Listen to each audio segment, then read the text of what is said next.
What if I told you that the moment you take your last breath isn't the end, but the beginning of the most crucial journey your soul will ever undertake? Not up to heaven, not down to hell, but into a space in between. A spiritual twilight where everything you once ignored becomes all you can see. According to Edgar Cayce, often called the sleeping prophet, death is not a door that closes, but a veil that lifts. And for 40 days after our passing, the soul remains close, watching, feeling, remembering. In reading 136:33, Cayce stated, "There is a consciousness that is apparent immediately after death, the awareness of having passed and of being in another realm, but still closely tied to the earth." These are not metaphors. Cayce described a tangible phase, a liminal 40-day period, in which the soul moves through its first steps in the afterlife. In readings such as 5756-4 and 2533-8, he shared that this time is not passive. It is a time of deep reckoning. The soul reviews its life, experiences the ripples of its choices, and senses, often for the first time, what it truly became. Sometimes this means peace, but sometimes it means unfinished business, guilt that still clings, love that was never spoken, betrayal that was never healed. And in reading 1472-16, Cayce made it clear, each soul has its period of reckoning, and to some, this comes not instantly, but in days of waiting, of adjusting to that which has been done and that which remains unfinished. 40 days, a sacred mirror, and in that mirror, nothing is hidden. But what does this really mean for us, the living? It means that grief is not one-sided, that those we've lost might still be near, not in torment, but in tenderness, waiting for closure, waiting to be seen, waiting for peace. Ancient Egyptian rites, Tibetan traditions, and early Christian mystics all echoed this mysterious idea, but Cayce gave it voice, clear, compassionate, and hauntingly precise. The soul lingers not out of fear, but out of love, and sometimes regret. Today, we'll explore this forgotten window of time, those first 40 days after death, through two stories. Fictional, yes, but forged from real emotion. Stories of betrayal, love, loss, and redemption. Stories that might just echo your own. Because sometimes, the soul doesn't leave a place. It waits for a person, and sometimes, that person is you. After her grandmother's whispered vision dissolved into the night, Emily Johansson, a 32-year-old senior marketing manager at a fast-growing media firm, found herself unable to sleep. In the 2 weeks since that dream, Emily's apartment had become a vault of restless nights and half-read journal entries. It was in one of those sleepless hours, fingering the leather cover of her grandmother's Edgar Cayce journal, that she first confronted the pain of betrayal that lay hidden in her own life. Not long before, under fluorescent lights in the firm's glossy conference room, Emily had watched her closest friend and colleague, Lucas Mercer, accept the promotion she had spent years chasing. Lucas's acceptance speech had been warm, gracious, but Emily had known the truth. She had stayed late for weeks, redesigning the campaign deck until her eyes blurred. Lucas had thanked the team for their hard work and moved on. It was only when Emily's designs began appearing in the firm's portfolio that she realized he had taken them wholesale. In the days after her grandmother's vision, Emily found herself haunted by Cayce's words from reading 136-33. There is a consciousness, still closely tied to the earth. She wondered whether Lucas's spirit, bound by guilt, might wander the corridors of his own conscience for 40 days, replaying his choices as her own soul did the same. Each night, she turned to reading 1472-16. Each soul has its period of reckoning, in days of waiting, adjusting to that which has been done and that which remains unfinished. With each recitation of these passages, the walls of Emily's carefully ordered life seemed to shift. She began seeing Lucas's betrayal not as an isolated act of ambition, but as a mirror reflecting the parts of herself she had refused to acknowledge: her relentless drive, her unwillingness to ask for help, her fear of vulnerability.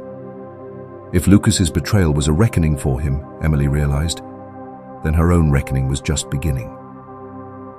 Desperate for guidance, Emily reached out to Marisol Ruiz, the same spiritual guide her grandmother had trusted. Marisol's apartment, painted in deep saffron and lined with shelves of worn books, felt like stepping into a sanctuary. As Emily described the betrayal, her voice caught on words she had never spoken aloud. Marisol listened, her dark eyes soft with understanding.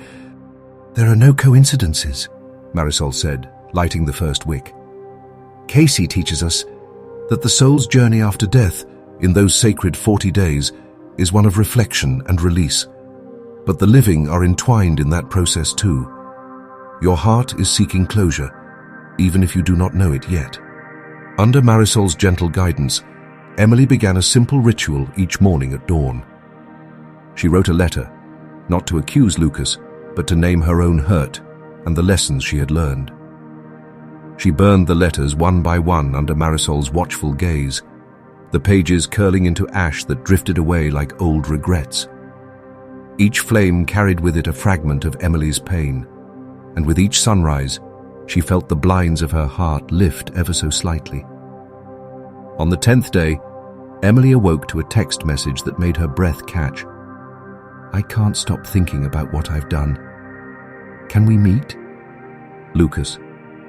Her first instinct was to flee, to retreat into the familiar fortress of anger. But instead she found herself agreeing to a meeting at a quiet park, where early summer leaves whispered overhead and the air smelled of fresh grass. Lucas arrived wearing the same earnest expression she had once loved, his shoulders heavy with remorse. He apologized, not with excuses, but with vulnerability. He spoke of the sleepless nights he had endured since accepting the promotion, haunted by the image of Emily's light-filled eyes, narrowed with realization. He confessed that ambition had become a prison, chipping away at his integrity until he no longer recognized himself. As he spoke, Emily felt her own defenses soften. The betrayal remained real and painful, but in Lucas's confession, she heard an echo of her own failings. The times she had hurt others in pursuit of success, the moments she had refused to see their humanity. In the silence that followed, they shared the ritual of forgiveness. Emily acknowledged Lucas's apology and forgave him, not out of obligation, but because she sensed that forgiveness was the only path to her own freedom.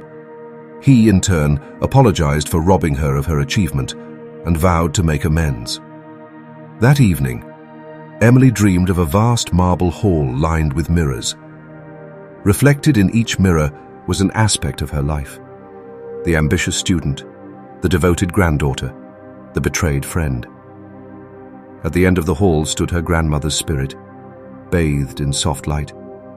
She extended a hand toward Emily, and when Emily reached out, the mirrors shattered into fragments of light that swirled around her. A gentle voice whispered, "See what you have become." She woke with tears on her cheeks, knowing that on the 20th day she would confront the final threshold of her reckoning.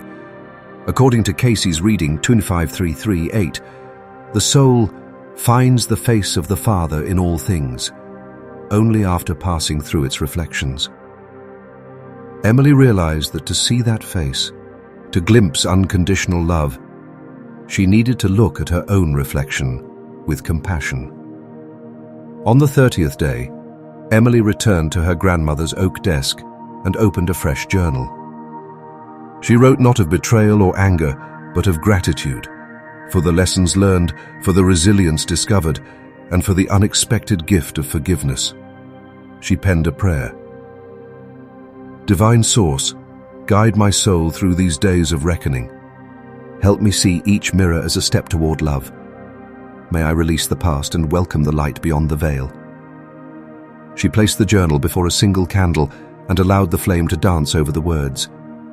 As the light flickered across the page, Emily felt a profound shift, a sense of unity with every soul, living or departed, journeying through their own 40 days of awakening.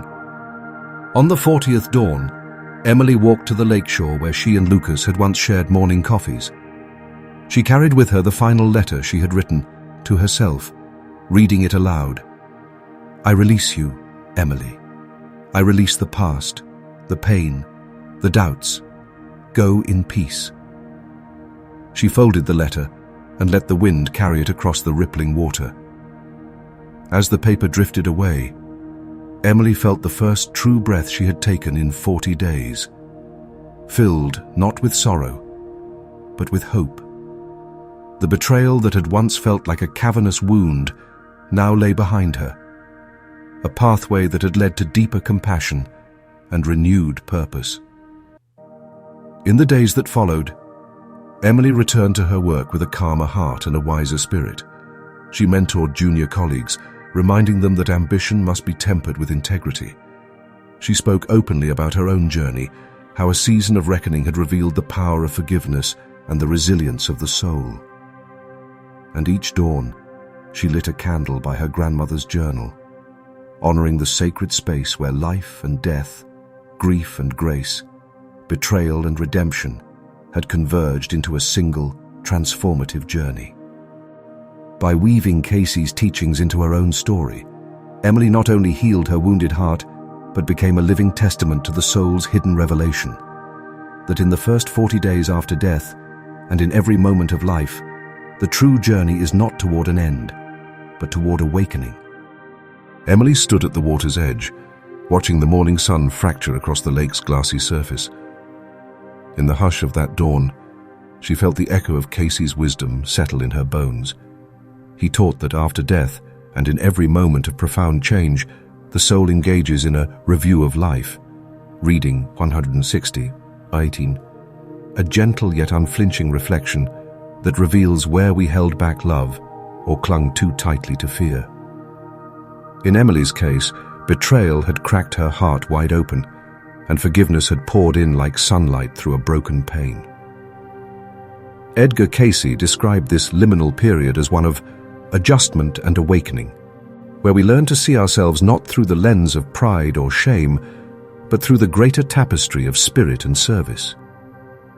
Emily realized that her rage and humiliation were not obstacles to healing, but signposts guiding her toward compassion for herself and for Lucas. By facing her own shadows, she honored Cayce's conviction that the soul finds its highest purpose in embracing both its wounds and its triumphs. Reading 25:33-8. As the ripples at her feet stilled, Emily felt a soft stirring of anticipation. Just as Lucas's confession had mirrored her fears, another story awaited, one born of different loss, different longing, yet bound by the same sacred 40-day rhythm. In the next chapter of our journey, we will meet Jonah Pierce, a successful architect whose world was built on certainty and control until a sudden tragedy tested the limits of his faith.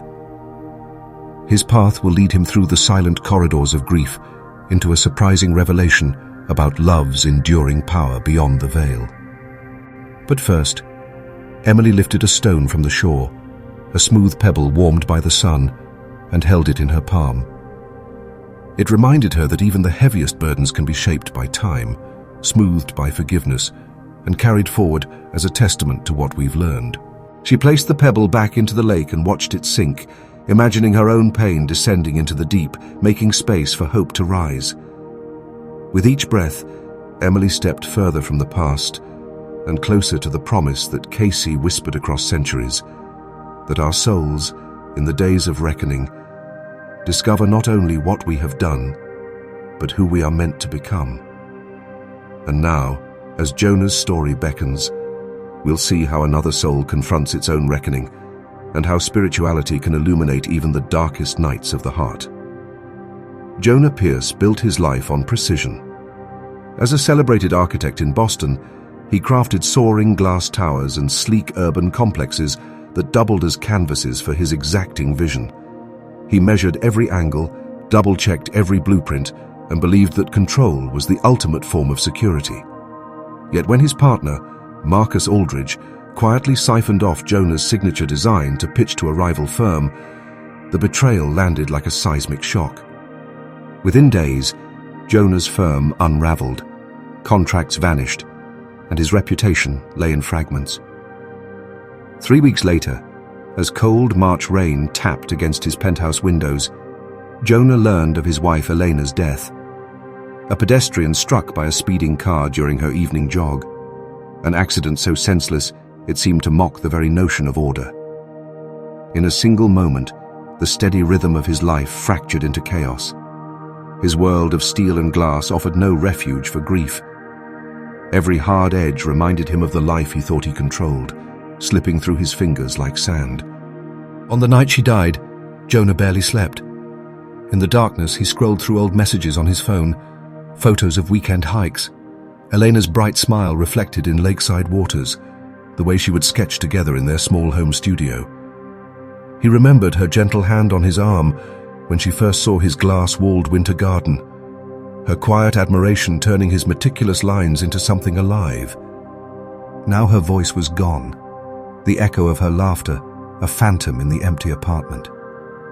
In that restless haze, Jonah stumbled upon an old box of books Elena's grandmother had left her. One of them a leather-bound volume of Edgar Cayce's readings.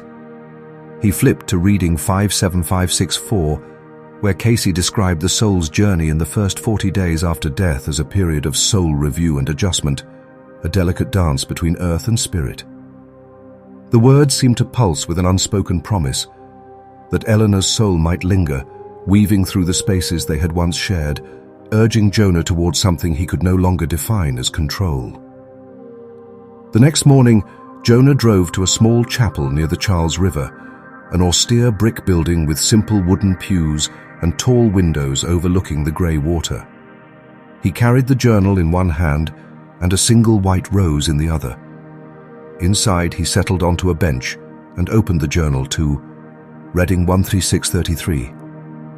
There is a consciousness that is apparent immediately after death, the awareness of having passed and of being in another realm, but still closely tied to the earth.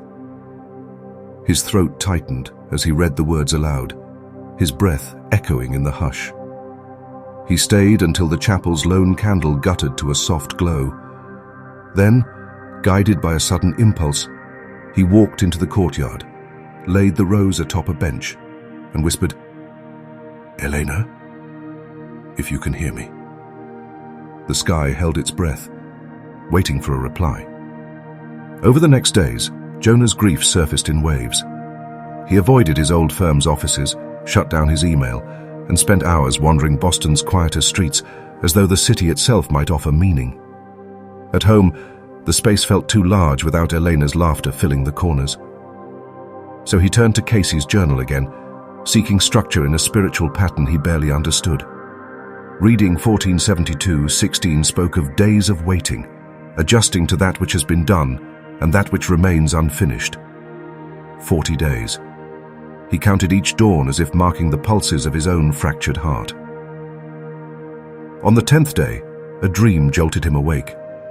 He found himself in an immense gallery of unfinished blueprints, sketches suspended in mid-air, razor-sharp lines fading into mist. He walked forward and realized the drawings were of Elena's final portrait, a pastel study of her face, all warmth and shadow. As he reached out, the lines blurred, and her voice whispered, "Build more than walls, Jonah. Build bridges." He woke with tears streaking his cheeks, a quiet ache in his chest. That morning, he visited Marcus Aldridge's new office, a stark gesture, unfathomable even to Jonah in his normal state. But grief emboldened him. He stepped into the lobby with the journal in hand. Marcus looked up, surprise and guilt rippling across his features. Jonah recited Cayce's words about the 40-day journey. He did not accuse Marcus of theft. Instead, he spoke of forgiveness as a necessary architecture of the soul. Marcus, eyes downcast, apologized quietly. He promised reparation, but Jonah realized the greater reparation was in releasing his own anger, letting the foundations of his life settle in gentler soil. Each day, Jonah built a ritual around Cayce's readings. At dawn, he lit 2 candles on the windowsill, one for Elena, one for himself, and read aloud from the journal. On the 15th day, as he spoke, reading 2:5-3:8, "It is not until the soul has passed through its own reflections that it finds the face of the Father in all things." A faint patter at the window drew his eyes outward. There on the balcony, a single sparrow perched, ruffling its wings against the cold. Jonah felt a tremor of recognition, as though Elena's spirit had taken that form to visit him. He began sketching again, but not the gleaming skyscrapers he once favored. Instead, his designs turned inward. Open courtyards where sunlight could flood the soul, gentle curves instead of rigid lines, spaces for reflection as well as function. He drafted a small community center, a place for gatherings, for art, for solace. Every detail seemed to whisper Elena's name, infusing his grief with purpose. On the 20th day, Jonah awoke before dawn and found the center of his living room covered in sketches. He had dreamed the design, an airy pavilion draped in vines and glass. He called the project The Sanctuary and sent the blueprints to a small non-profit arts collective.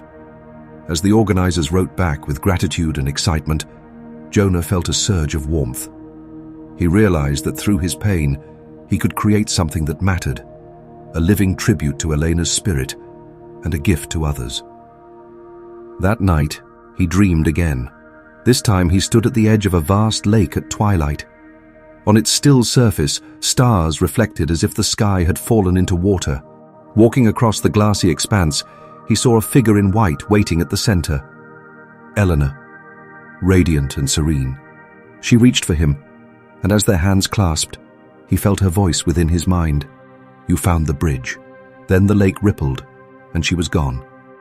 Jonah woke with a certainty he hadn't felt in weeks. The betrayal, the grief, the sense of absolute control shattered. All had converged to teach him what truly mattered. Control was an illusion. Connection was the architecture of the soul. In the days that followed, he finalized plans for the sanctuary, collaborated with artisans inspired by his vision, and spoke openly about his journey in community meetings, how the first 40 days after loss could be a crucible for healing, if guided by love and forgiveness. On the 30th day, as dawn bathed the city in rose and gold, Jonah returned to the chapel by the river. He placed 2 white orchids on the bench where he had left the rose weeks before. He opened Cayce's journal to the last entry he had underlined. Each soul has its own unfolding, its own path beyond the veil. And in our own days of reckoning, we are both student and teacher. He read the passage softly, feeling the weight of Elena's absence transform into a gentle buoyancy. Before leaving, Jonah whispered into the still air, "Thank you, my love." The river's surface caught the light, and for a fleeting instant, a shimmering shape moved beneath the water, like the outline of a hand brushing against the glass. Jonah closed his eyes, his heart full, trusting that Elena's journey through those first 40 days had found its peace, and that his own journey, shaped by betrayal and awakening, had only just begun.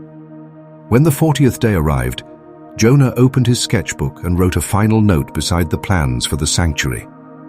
"I release you, Elena, and all that was. In your absence, you've built a home in my heart." He closed the book, standing quietly in the soft morning light. No bird sang, no wind stirred. Yet Jonah felt a presence beside him, steady, peaceful, eternal. He smiled, knowing that love transcends every boundary, every design, every veil. And in that truth, he found the blueprint for a life rebuilt. One not on control, but on compassion, connection, and the shared architecture of the soul. As the final candle flickered low beside his sketchbook, Jonah felt the ripples of those 40 days settle into a gentle clarity. Betrayal had cracked open his world of precision. Grief had shattered his belief in absolute control, and forgiveness, both given and received, had become the cornerstone of his renewed purpose. He thought of Emily too, her journey mirrored in the rising sun over the lake, two souls guided by Cayce's teachings to see that the soul's true architecture is built from compassion, not walls. In the quiet of that dawn, he closed his eyes and breathed deep, sensing Elena's presence not as a ghost, but as a guiding light woven into every curve of the sanctuary's design. He imagined her laughter echoing through its arches, her kindness blooming like the vines he'd drawn across its glass facades. Edgar Cayce had said, "It is not until the soul has passed through its own reflections that it finds the face of the Father in all things." In forgiveness, Jonah had found that face, in the face of a friend's apology, in the reflection of his own vulnerability, in the stillness where grief and gratitude meet. Now, on this 40th morning, he placed the final orchid beside the plans and spoke softly, "I release you, Elena. I release the pain, the longing. Go in peace as I go forward." And in that moment, he felt a quiet yes, a confirmation that love endures beyond the veil, that each soul's journey through those sacred 40 days is a passage not to an end, but to awakening. If you've ever wondered what the soul truly experiences after death, how love, regret, forgiveness, and hope intertwine in those first 40 days, remember this: the journey is shared. It reaches from the departed to the living, from betrayal to redemption, from despair to renewal. Take a moment now to reflect on your own life's reckonings. Who might still be waiting for your forgiveness? Where might you offer compassion to heal the echoes of past wounds? If Edgar Cayce's hidden revelation has sparked something within you, share your story in the comments below. Like and subscribe for more explorations of the soul's mysteries, and click the bell to join our community on this sacred path of awakening. Until next time, may your heart find peace in the spaces between breaths, and may you walk forward, carrying the light beyond the veil.